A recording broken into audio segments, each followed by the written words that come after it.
Good afternoon. I'm Sheriff Kevin Bigg to the Dunn County Sheriff's Office. My comments here today are going to be brief because I'll soon turn it over to Investigator Jason Stalker, or Sergeant Jason Stalker and Investigator Dan Westland. And they'll give you a few more details about their part in this investigation, and we'll also hear from representatives from Ramapo College.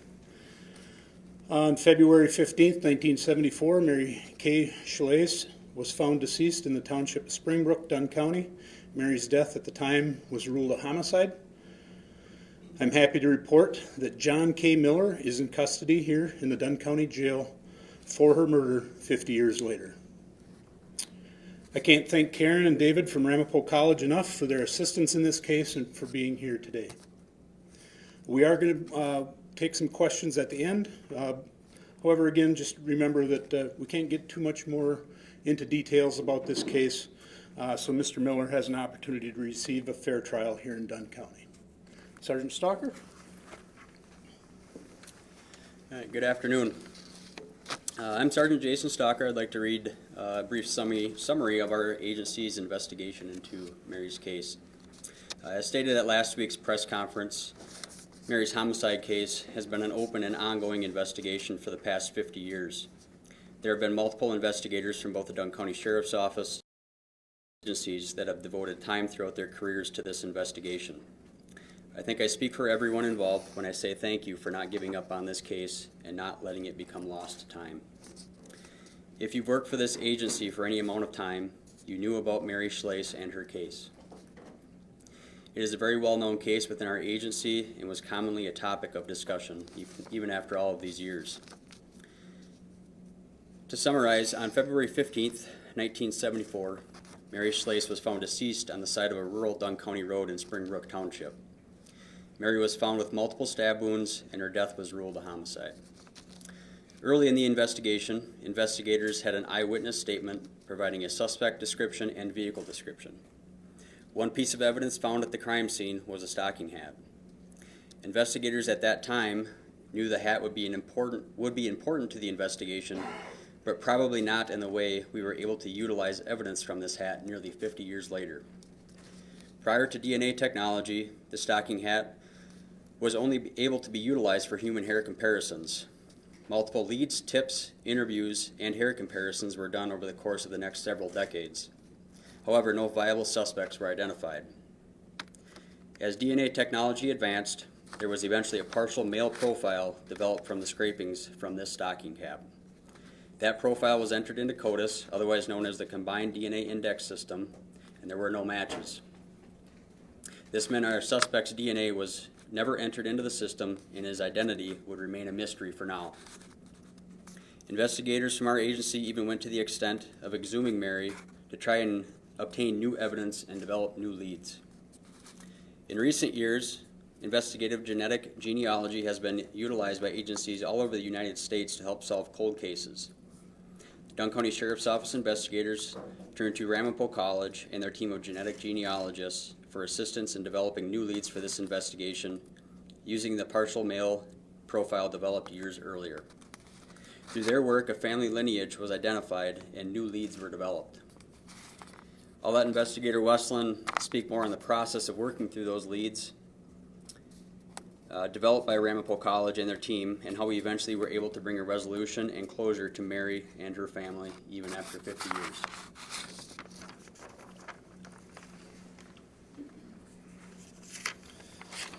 Thank you. So in early 2021, we began conversation with Bodie Technology, who ultimately assisted in an attempt to extract DNA profile from hairs recovered from a crime scene, or from the crime scene. The results of that test were not enough to identify a viable suspect at that time. In the fall of 2022, we began conversations with Ramapo College regarding investigative genetic genealogy.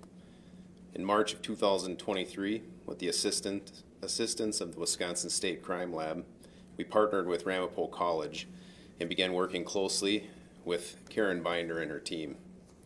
Towards the fall of 2023, a family line was identified as possibly being related to the contributor of the DNA profile developed from the homicide scene. In January of 2024, an investigation began into an individual with a possible relation to the suspect in this case. In May of 2024, we interviewed this person at their home in the state of Wyoming. With the direct assistance of Binder and her team, it was determined that this individual was not the contributor of the DNA that was recovered from the crime scene.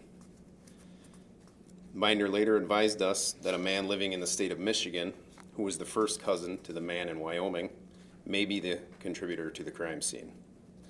Subsequently, we interviewed this man at his home in Michigan, and through his cooperation with providing a DNA sample, it was later determined that he was not the contributor. This exhausted any known male family members in this family lineage, which led to the hypothesis of an adoption in this known family line. On October 19th, 2024, we spoke again with Binder, who referenced a person to contact found after doing further IGG investigative work. We then spoke with another individual who agreed to utilize their genetic profile to assist in furthering this investigation. As a result of this, John Miller was found to be the contributor through IGG of the DNA collected from the crime scene. An interesting part about this date, which was November 4th of 2024, also would have been Mary's 76th birthday. On November 7th, 2024, we interviewed John Miller at his home, where he subsequently confirmed his involvement in the death of Mary Schleiss. Upon conclusion of interviewing John Miller, he did inform us that as soon as he had opened the door, he knew why we were there. So for further information about IGG, I want to introduce Karen Binder and David Gurney.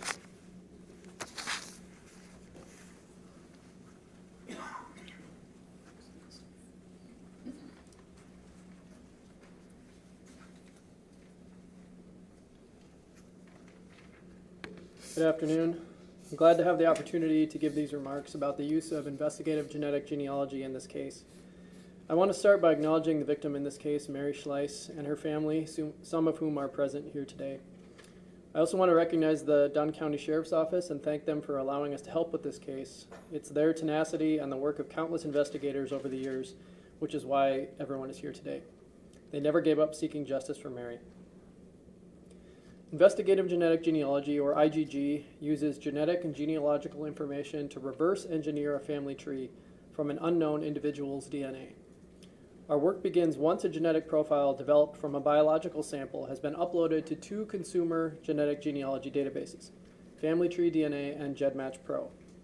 On those two sites, users who took consumer DNA tests to find out more about their heritage or discover new relatives have the option to also allow their profiles to be compared to profiles uploaded by law enforcement. When a profile is uploaded by law enforcement, we, the investigative genetic genealogists working on the case, can see how much DNA users on those sites who have agreed to participate in IGG share with the subject, which is how we refer to the person who we are trying to identify. Using traditional genealogy techniques, which consists of searching through a variety of public records, such as census data, we build up the family tree to identify common ancestors. From there, we descend the tree using the same kinds of publicly available records and tools until we find the place where the subject may fit into the family tree. And there may be more than one location where the subject could fit into the tree, which is why IGG only generates a hypothesis. It's a lead that we turn over to law enforcement, like someone calling into a tip line.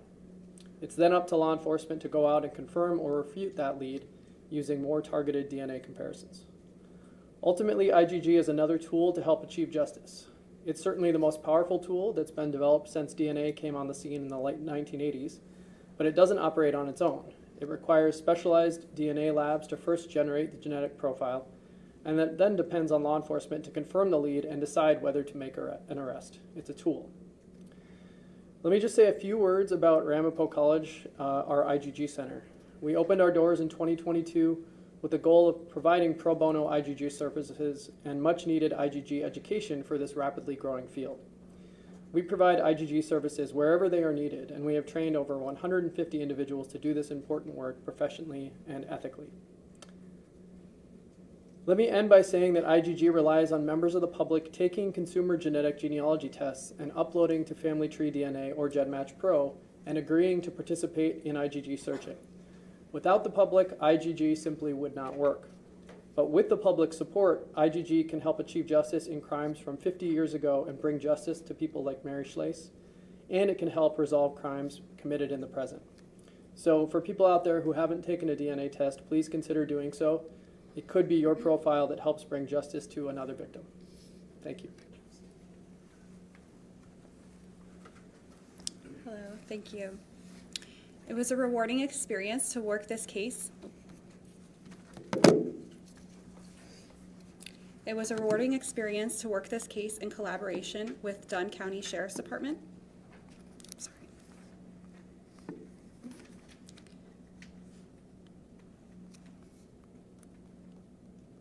Sorry. It was a rewarding experience to work this case in collaboration with the Dunn County Sheriff's Office, particularly with investigator Dan Westland and Sergeant Bowling, who never gave up in pursuit of justice for Mary. It should be known, as you may have heard from the comments of the other speakers before me, that it takes a village to solve a case like this. To that end, we have a number of people to thank. The laboratory, Intermountain Forensics, who provided advanced DNA testing and bioinformatics services for this case. Family Tree DNA and GEDmatch Pro for the use of their databases. The DNA relatives in those databases who made their profiles available for IGG searching and who cooperated with this investigation. Our case manager and our volunteer researchers at Ramapo College IGG Center. And finally, our donors and supporters who made this work possible at Ramapo College. Also, the investigating agencies in Minnesota and Wisconsin who never gave up on this case. The family tree research in this case was very complicated, and it took over a year for our investigative genetic genealogy research to bear fruit.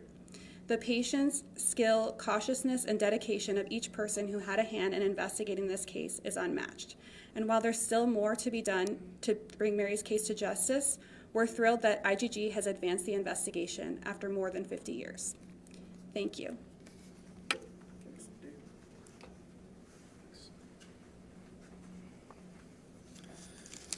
I just wanted to take a moment just to put out a thank you to everybody. Some of it is repetitive, but I'd like to say that although this case is very old, at this agency it's never collected dust.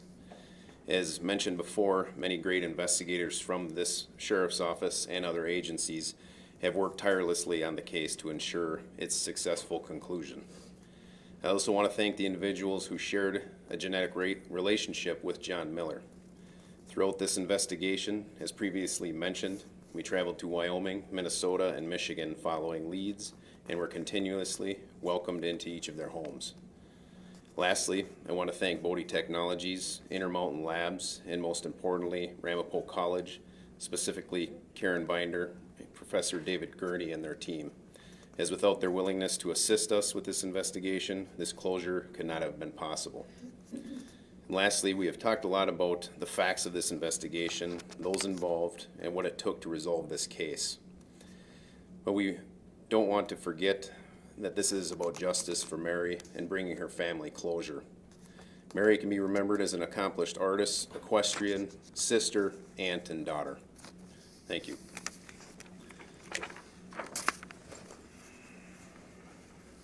Be happy to, I'll keep this crew up here and happy to answer any questions. The first question, how long ago was the sample uploaded that ultimately led to this person? And the follow-up, how distant of a relative was this person to John Miller?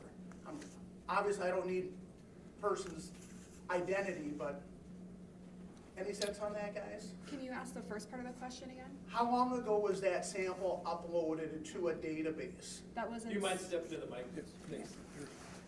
The sample was uploaded in spring of 2023, and at first, the closest genetic relative was in the range of between a first to second cousin.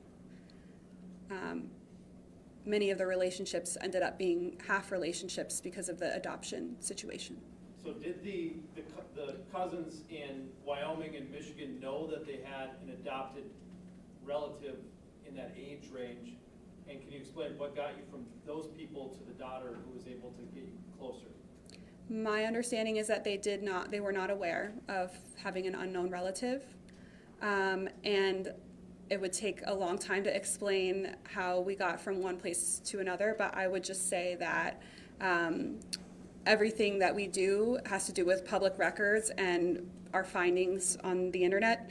And so we were able to find, with cooperation from some of the cousins of John Miller, the DNA cousins of John Miller, we were able to figure out who the unknown relative was. So just to, I don't want to make you explain the whole thing, but just so I'm understanding, like you're talking two different families here. Did you kind of see that these were two unrelated families, but they had the same DNA strands? Right. And so then you came up with the hypothesis of the adoption? Yes. Can you just kind of put that into words for me?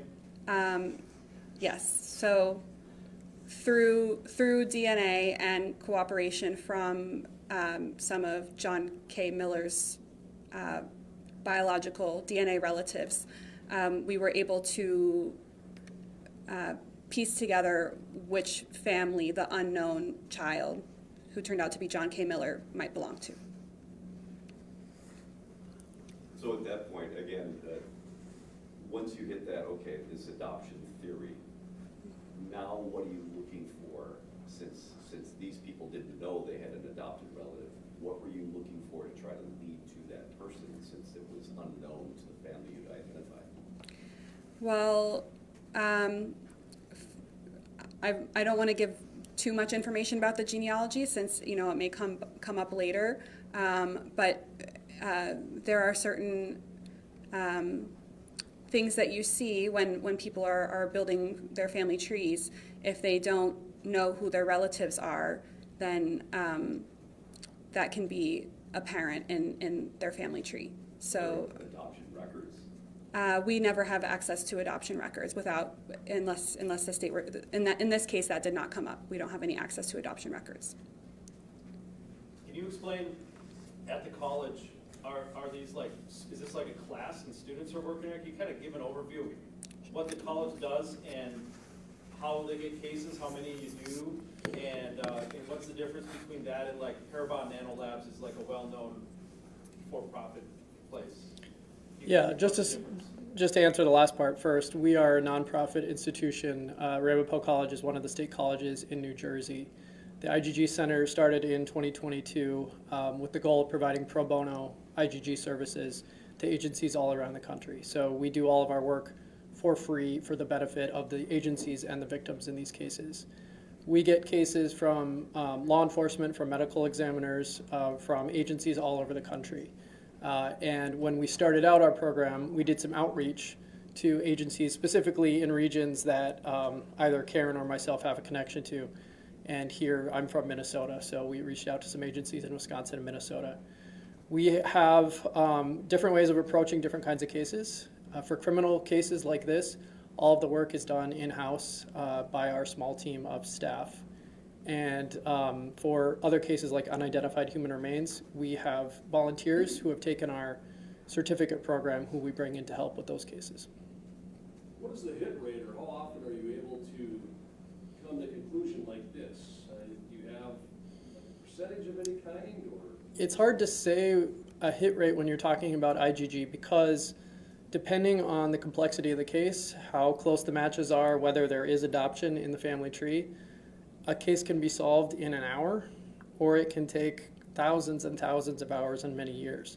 So we have many cases that we have been able to provide a lead in so far in our 2 years of existence. We also have many cases that are ongoing because we continue to work on the family tree, looking for the kinds of clues that helped bring resolution in this case. So how many have you done and how many are solved?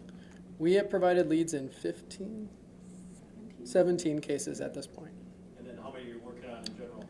We have over 40 that are in the lab pipeline somewhere, but 70.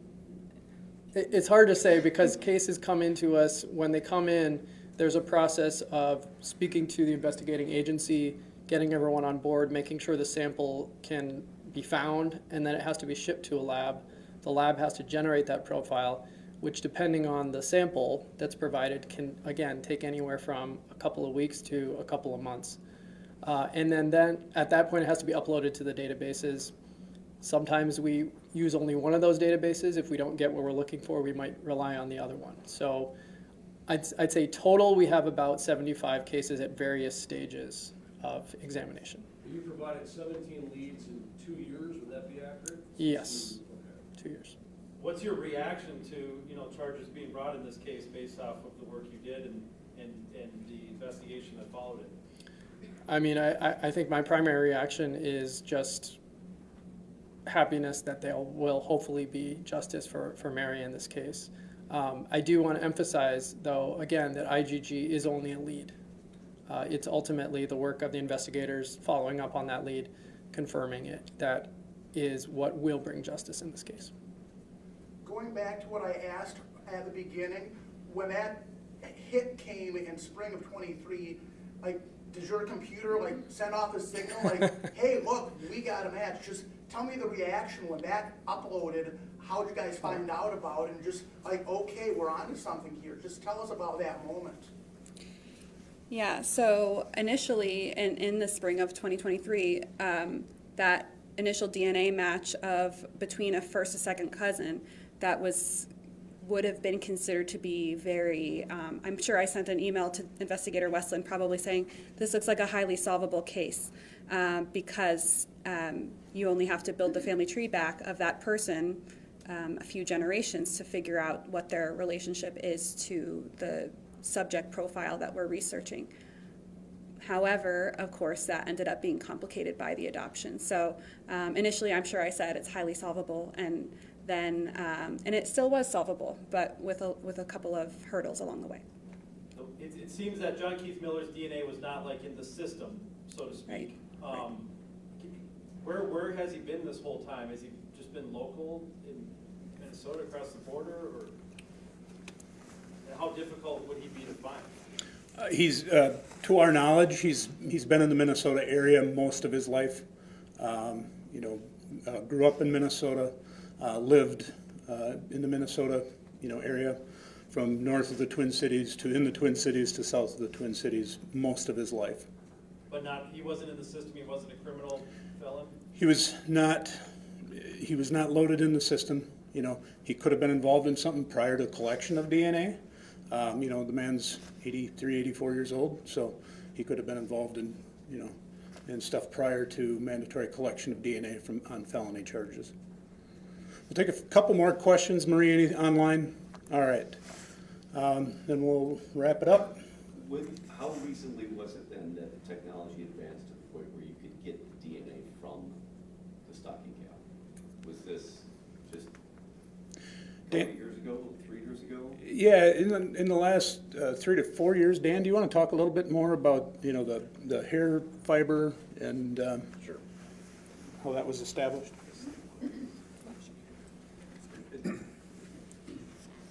So the DNA profile that was generated many years ago. That was the profile that was worked on when the new technology with IGG became a standard that we could start working with other people on. And that would have been May of 2023. So there was DNA from the hair. It was recovered from scrapings on a hat. And how many years ago was that developed? And I guess I'm trying to figure out where the... Right. I can't give an exact date. Around 2008-ish. Okay. Did the exhuming the body lead to more DNA, or is it all the hat? Well, we're continuing to investigate other portions of this entire case. So I'll leave it at that for now. The difference is that with the hat, like at first you're using it to find convicted criminals, but then with this new technique, you're able to search for people that potentially have never been charged with a crime through family trees and whatnot. Is that accurate? I would say that's accurate. Do you have other cases this gives you hope for that you've been looking into or wanted to have this technology available for? Is there anything else out there right now? Well, and there's other things that we do want to look at. Whether this will become handy in those situations is yet to be found out. Just another quick follow-up for Karen.